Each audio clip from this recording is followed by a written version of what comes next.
What weapons is Russia deploying in the Ukraine invasion? Welcome to this channel. If you're curious about what weapons Russia is using in the Ukraine invasion, then this channel is for you.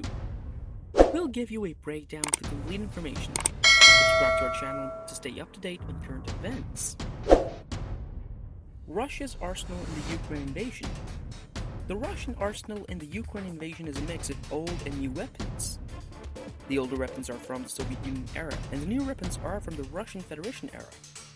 The Russian arsenal includes tanks, artillery, and air force. The tanks are a mix of T-72s and T-80s. The artillery is a mix of self-propelled guns and Taud howitzers. The air force is a mix of MiG-29s and Su-27s. The older weapons are from the Soviet Union era. The tanks are T-72s, which were first introduced in the 1970s.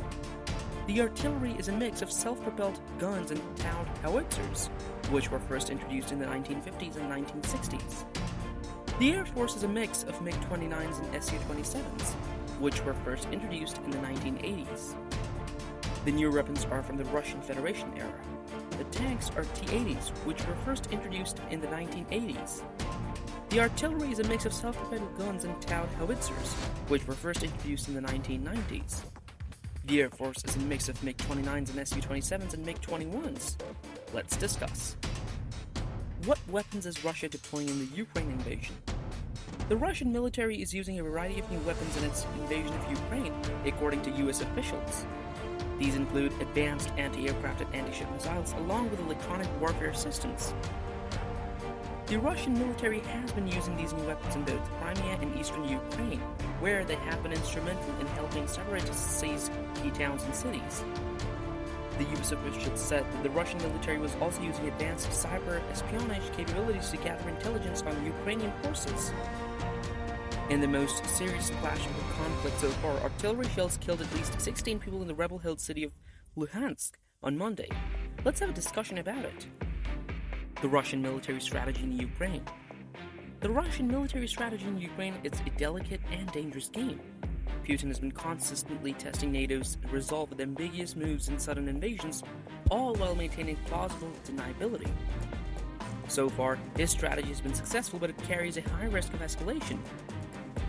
The Russian approach to Ukraine may be divided into three stages. Number 1, the destabilization phase. In this phase, paramilitary groups and covert activities are used to foment dissension and disruption. This enables Russia to seize control of the region and prepare for military action. Number 2, the escalation phase. Following Russia's annexation of Crimea, Putin began destabilizing eastern Ukraine. Number 3, the de-escalation phase. Following the downing of Malaysian Airlines Flight 17, which killed all 298 persons on board, Putin withdrew from eastern Ukraine. Russia's goals in the Ukraine invasion. The Russian government has long been interested in gaining control over Ukraine. The country has a large population of Russian speakers, and a large portion of the Russian economy is based on exports to Ukraine. In addition, the Russian government has been concerned about the possibility of NATO expanding into Ukraine. The Ukrainian government was deposed in a coup in early 2014. As a result, a struggle arose between the new administration and pro-Russian rebels in the country's east. Russia sent troops to Ukraine's Crimea area in March 2014, alleging that they were required to defend the Russian people. The measure was criticized by the United States and other countries, and the UN Security Council decided to condemn Russian activities. The US and 11 other nations inked a contract with Ukraine in November 2014 to supply the country with military and economic aid. The Budapest Memorandum on Security Assurances, sometimes known as the Budapest Treaty, was signed in December of 1994. It included pledges from the US, Russia, and Ukraine, France that they would not use force to preserve their interests against Ukraine. Ukraine decided to hand over its nuclear weapons in exchange for these concessions. Whatever Russia's goals may be, it is clear that the invasion has caused a great deal of turmoil in Ukraine. The Ukrainian people have suffered greatly and the economy has been ruined. It is unclear how long it will take for Ukraine to recover from this invasion. Let us talk about it. How the West can respond to Russia's aggression. The West has responded to Russia's aggressions in several ways. One response has been economic sanctions. These are measures taken by one or more countries to punish another country by limiting or stopping trade. Sanctions are usually imposed when the punishing country feels that the other country has done something wrong, such as invading a neighboring country. Military assistance to Ukraine has been another reaction. Ukraine has received $200 million in military help from the United States. Humvees, body armor, and night vision goggles are among the items on the list. The UK has also supplied the Nigerian military with military supplies, including £1 million worth of drones and night vision goggles. Economic sanctions have been used as a third reaction. Economic sanctions have been placed on Russia by the United States and the European Union. Travel restrictions and asset freezes are among the punishments. In a statement, the European Union said it will also bar new investment in selling of tourism services in Crimea. These measures are in response to the illegal annexation of Crimea and Sevastopol by the Russian Federation and Russia's continued destabilization of Ukraine, the statement said. The sanctions were announced by the European Union, prepared to extend its sanctions on Russia by 6 months. The new US sanctions target even Russian government officials, including 2 members of Putin's inner circle and 17 companies with links to Putin's inner circle. The Treasury Department said that the sanctions are aimed at punishing Russia for its illegitimate and unlawful actions in Crimea and eastern Ukraine. Let's have a discussion about it. What can we do to stop Russia?